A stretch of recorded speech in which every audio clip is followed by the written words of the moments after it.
Dans le prochain épisode de Demain nous appartient. Tandis que la police met la main sur une preuve dans la disparition de Marjorie, Victoire fait une rencontre surprenante. En parallèle, Jaya et Jordan trouvent un compromis. Attention, les paragraphes qui suivent contiennent des spoilers sur l'épisode de Demain nous appartient diffusé demain soir sur TF1. Si vous ne voulez rien savoir, ne lisez pas ce qui suit. Vendredi 29 octobre dans Demain nous appartient.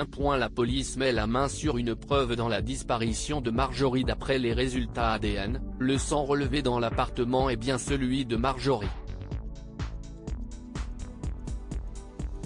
L'analyse morphologique des traces découvertes confirme quant à elle que la jeune femme a été grièvement blessée dans la cuisine et que son corps a ensuite été traîné jusqu'à l'entrée.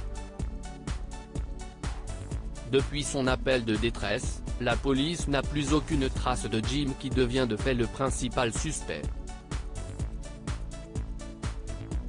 Le commandant Constant demande donc à ses équipes de retrouver sa trace avant la fin de la matinée.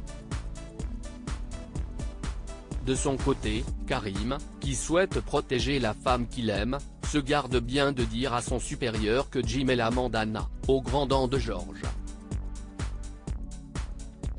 Sans attendre, Karim se rend chez Anna pour la prévenir que Marjorie a disparu. Bien qu'elle ne sache pas où est Jim, elle pense qu'il a dû s'installer à l'hôtel où il se voyait en cachette. Plus tard, Martin et Nordine sont en planque dans la voiture. Au cours de la conversation, Nordine révèle que Marjorie a déposé une main courante contre Anna. Peu après, en voyant Jim sortir de son hôtel, le commandant Constant l'arrête.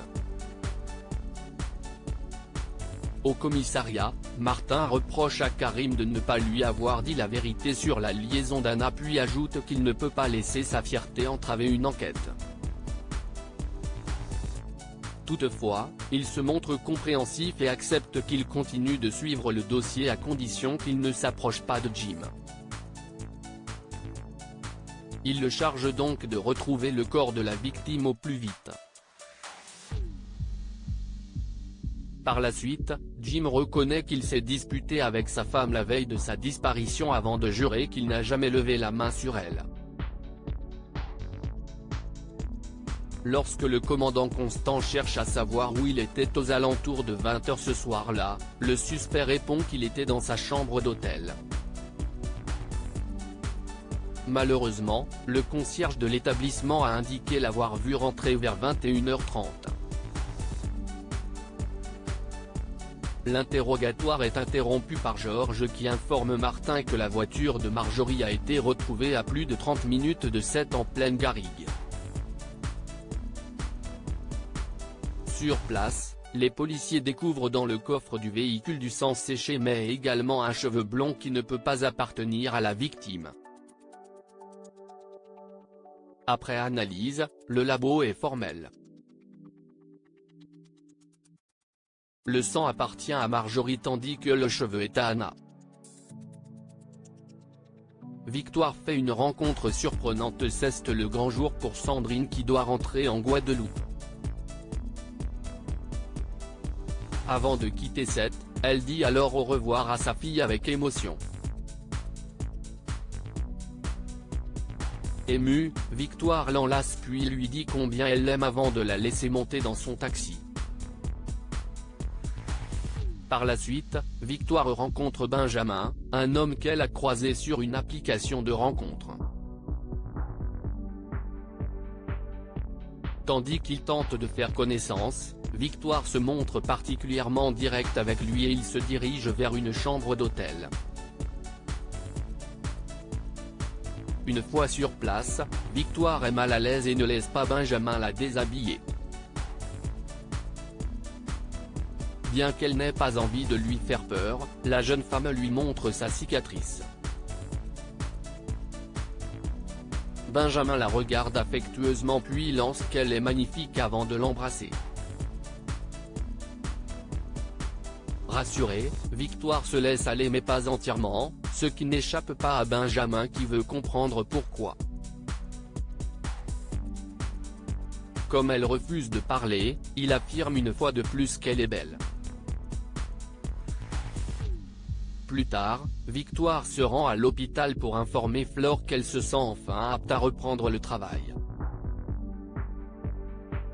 Au moment où la directrice lui présente Benjamin comme étant le nouveau pédiatre de l'hôpital, Victoire fait mine de ne pas le connaître.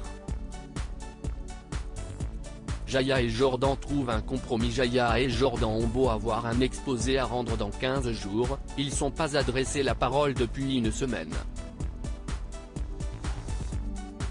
Sur les conseils de sa sœur, l'adolescente fait le premier pas et lui envoie un message pour lui donner rendez-vous dans l'espoir d'arranger les choses. Au bord de la plage, les deux adolescents reconnaissent qu'ils ont des caractères incompatibles. Jaya propose donc qu'ils fassent chacun leur partie puis qu'ils rassemblent leurs écrits à la fin. Une fois rentrés chez eux, ils se mettent au travail et échangent, contre toute attente, leurs idées par SMS.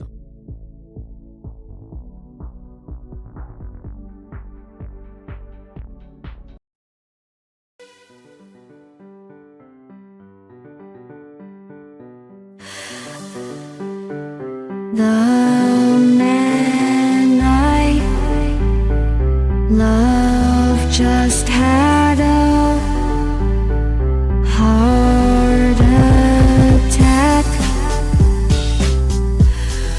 but who needs a heartache? I am a man she